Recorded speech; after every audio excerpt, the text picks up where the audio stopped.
किसान साथियों, खीरा एक ऐसी फसल है ना कि जो भैया जल्दी तो बढ़ती ही है और उसके साथ साथ बाजार में इसकी डिमांड बराबर बनी रहती है, यानी सालों भर इसकी मांग बनी रहती है। इसी की खेती में ना भैया ज़्यादा मेहनत भी आपको नहीं लगता है और ज़्यादा लागत भी नहीं लगता है। और अगर थोड़ी सी अगर समझदारी से अगर किसान भाई काम लें तो भैया कम लागत से ज़्यादा उत्पादन भी संभव है। और उसके साथ साथ सबसे प्लस पॉइंट वाली अच्छी बात यह है कि भैया इसे खुले खेतों के अलावा ग्रीन हाउस या पाली हाउस या बरामदे में या छत पे यानी कि या गमले में यानी कि कहीं भी भैया इसकी खेती आप आसानी से कर सकते हैं। और भैया पूरे साल इससे भैया आसानी से आप पैदावार ले सकते हैं। जी हाँ किसान साथियों, नमस्कार, फिर से स्वागत है हमारे आपके चैनल खेती बाड़ी भाई सोनू पंडित में।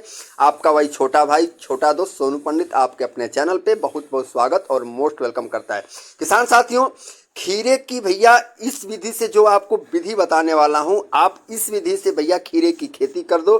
किसान साथियों, रातों रात माला माल हो जाओगे आप, मैं दावे के साथ कह सकता हूं। जी हाँ किसान साथियों, उसके लिए भैया आपको इस वीडियो को पूरा देखना होगा, इसकी थोड़ा सा भी नहीं करना है, अन्यथा एक भी जानकारी अगर आप मिस कर जाते हैं तो भैया आपके किए किराए पे पानी फिर जाएगा। तो आपसे रिक्वेस्ट है कि वीडियो के आप लास्ट तक बने रहें, वीडियो को स्किप नहीं करें और चैनल को फटाफट सब्सक्राइब कर लें।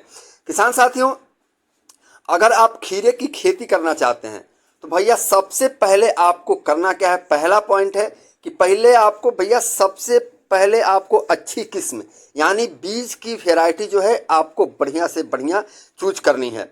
और उसके साथ साथ बाजार में ना कई उन्नत और हाइब्रिड किस्में आपको उपलब्ध हैं जो कम समय में ज़्यादा उत्पादन देने की क्षमता रखती हैं। और उसके साथ साथ भैया जब आप बीज खरीदने जाएं तो भैया बीज खरीदते समय आपको एक बात का सबसे ज़्यादा ध्यान रखना है कि वह बीज आप वही बीज की खरीदारी करें जो भैया बीमारियों से मुक्त हो और मौसम के अनुकूल हो। और उसके साथ साथ अब आपको बीज बोने का, खासकर गर्मियों के मौसम में बीज बोने का आपको सही तरीका और सही समय का आइडिया जरूर होना चाहिए। अगर आप खीरे की खेती खुले खेत में कर रहे हैं जैसा कि आप वीडियो में देख रहे हैं तो आपको गर्मी के समय में फरवरी मार्च और भैया उसके साथ साथ जून जुलाई का सबसे अच्छा समय रहता है। बीज को आपको भैया 1 से 2 सेंटीमीटर कम से कम गहराई में बोना है, इस चीज़ का ध्यान रखना है। और पौधे से पौधे की बीज की आपको जो दूरी रखनी है ना भैया, उचित दूरी बना करके कम से कम आप रखें। मोटा मोटी कम से कम भैया अगर मेरे हिसाब से चले तो आप 2 फीट की दूरी बना करके बीज से बीज की रखें ताकि उन्हें बढ़ने के लिए पर्याप्त जगह मिल सके। और अगर आप ग्रीन हाउस या पॉली हाउस तकनीक अपनाते हैं तो भैया साल भर आप इसकी खेती कर सकते हैं और ज़्यादा से ज़्यादा मुनाफा कमा सकते हैं। खीरे की फसल में आपको सही मात्रा में पानी देना बहुत ज़रूरी है। अगर आप गर्मी के समय में खीरे की खेती कर रखी है तो आपको गर्मी के दिनों में हर भैया 3 से 4 दिन के अंदर आपको सिंचाई कर ही देनी है।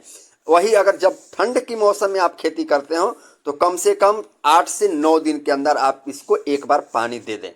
पानी देने के लिए आप भैया कई तरह की आप आइडिया ले सकते हैं। ड्रिप इरिगेशन का आप प्रयोग कर सकते हैं जिससे भैया नमी भी बनी रहती है और जल की बचत भी होती है। साथ ही साथ आप जैविक और रासायनिक खाद का सही संतुलन भी आपको सही बना के रखना है ताकि पौधे स्वस्थ रहें और तेजी से भैया विकास करें। और अब अगला पॉइंट में है भैया, अगले पॉइंट है भैया बीमारियों और कीटों से आपको फसल को बचाना है।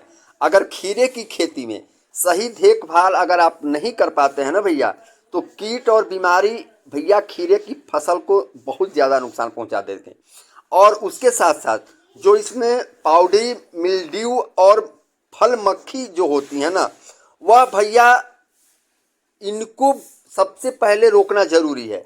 इसको रोकने के लिए आप जैविक तरीका अपना सकते हैं जिसके लिए आपको नीम का तेल ज़्यादा फायदेमंद रहेगा, कम पैसे में ज़्यादा कारगर। आप नीम का तेल का भैया आप कंटिन्यू स्प्रे करते रहें 4 से 5 दिन के अंदर। इसके अलावा आप समय समय पर खेत की निगरानी जरूर करें, जैसा कि मैं करता हूं, ताकि किसी भी तरह के नुकसान को पहले ही रोक लिया जाए। अब उसके साथ साथ अगर आप चाहते हो कि आपकी फसल जल्दी तैयार हो और ज़्यादा उत्पादन मिले, तो भैया कुछ खास तकनीक जो मैं आपको बताने जा रहा हूँ उसको आपको अपनाना है। सबसे पहले आप मल्चिंग तकनीक से मिट्टी की नमी आप बना करके रखें और खरपतवार बिल्कुल खेत में नहीं होना चाहिए, जिससे फसल तेजी से ग्रोथ कर सके, बढ़वार कर सके। वही ट्रेलिस प्रणाली अगर आप अपनाते हैं तो भैया बेल ऊपर की ओर बढ़ते हैं और अच्छे आकार के खीरे तैयार होते हैं। किसान साथियों, खीरे की फसल तैयार होने के बाद उसे सही समय पर बाजार में बेचना बहुत जरूरी होता है। अगर आप इसे लोकल मंडी में बेचते हैं तो आपको औसतन 15 से 20 रुपए प्रति किलो का भाव मिल जाता है। वहीं अगर आप इसे सुपर मार्केट या ऑनलाइन प्लेटफॉर्म पर बेचते हैं तो इससे भैया आपको ज़्यादा मुनाफा मिल जाता है। इसके अलावा होटल, रेस्टोरेंट और जूस बार जैसी जगहों पर इसकी भैया अच्छी मांग बनी रहती है और इससे भैया आप खीरे की पैदावार से ज़्यादा आप उत्पादन ले सकते हैं किसान साथियों। और उसके साथ साथ अब आपको इसकी पैदावार बम्पर तरीके से करनी है तो भैया आपको नियमित रूप से पानी में घुलनशील पौधों को आपको भोजन देना है। अपने खाद्य उत्पादन प्रयासों का आप अधिक से अधिक केयर करें और समय समय पर इनका चयन करें और इसमें छिड़काव करें। और उसके साथ साथ भैया जब मिट्टी गर्म हो तो फलों को साफ रखने और स्लग और बीटल को दूर रखने के लिए आप पुआल या पराली का प्रयोग कर सकते हैं, ताकि आपकी फल ठंडी रहे, सड़न ना हो और पौधे भी आपके ठंडे रहें और नमी ज़्यादा समय तक बनी रहे। किसान साथियों, तो किसान साथियों, अब यह तो रहा आज खीरे की उत्पादन से भैया माला माल होने का तरीका। और आपको जो मैंने तरीका बताया, इस विधि से आप खीरे की गर्मियों में खेती करते हैं तो भैया यकीनन बता रहा हूं भैया आप माला माल हो सकते हैं। जी हाँ किसान साथियों, तो वीडियो कैसा लगा कमेंट बॉक्स में अपना राय जरूर देना और कमेंट में आप जय जवान जय किसान जरूर लिखें। और वीडियो अच्छा लगे तो दबा करके लाइक और शेयर कर दें। किसान साथियों, इस वीडियो में कम से कम आपको 100 लाइक जरूर देना है। किसान साथियों, मिलेंगे अगले वीडियो में, तब तक के लिए जय जवान जय किसान।